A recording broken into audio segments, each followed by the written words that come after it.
আসসালামু আলাইকুম রহমতুল্লাহ। আজকে আমাদের এই আরএফএল এর এই হুডটা সার্ভিসিং হয়ে গেছে। এটা যদি এখান থেকে দেখাই, এটা পুরাটা চকচকে ঝকঝকে হয়ে গেছে। এটা আমি কাজগুলো এইভাবেই করি, আমার কাজগুলো সব এইভাবেই হয়। এর জন্য আমি একটু সময় লাগে, বিলও বেশি। আসলে অনেকজন বিলের কথা শুনে অনেক রকমের কথাবার্তা বলে, আসলে ওইগুলো আমি খেয়াল করি না। আমি খেয়াল করি আসলে কাজটা যদি কাস্টমারের মন মতন হয়, সে টাকা দিতে দ্বিধাবোধ করবে না, এই আর কি। আমি এটা পুরোটা সার্ভিসিং করা শেষ।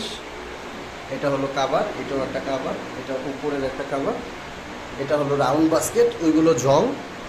সেম আগের একটা ভিডিওতেও বলেছি, এগুলো ঝং। আসলে ঝং আইসা পড়ে, কিছু করার নাই। এটা ফিল্টার,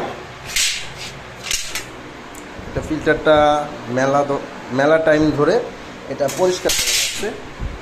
এই বুলুয়ার এত ময়লা ছিল, ওইখানে পিছন সাইড দিয়ে এটার মানে এই রাউন্ডের ভিতরে এত ময়লা ছিল, এটা ঘুরতে ঘুরতে এই মুখা দিয়ে বা পাইপ দিয়ে যেখানে আউট হবে বাতাসগুলো বা পাস হবে, সেইখান থেকে অনেক ময়লা উঠে পড়ছে।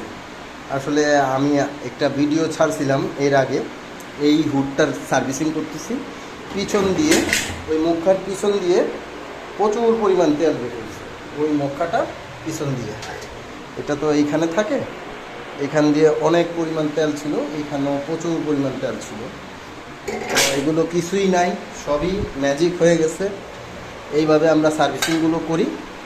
ঠিক আছে, যার যেই টাইমে যার যেই সমস্যা আমাকে নক করলেই হবে, আমি সমাধান দিতে পারবো। ঠিক আছে।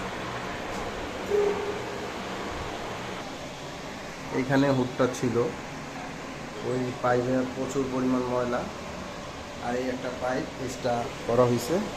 এই পাইপটার বদলে এটা পুরো ময়লা হয়ে গেছে। এই ফ্যান পাইপটা লাগাইলে পরে দিয়া এটা খোলা যায় না, এর জন্য এটা আমি চেঞ্জ করে দিতেছি। ঠিক আছে, ওকে। আসসালামু আলাইকুম রহমতুল্লাহি ওয়া বারাকাতুহু।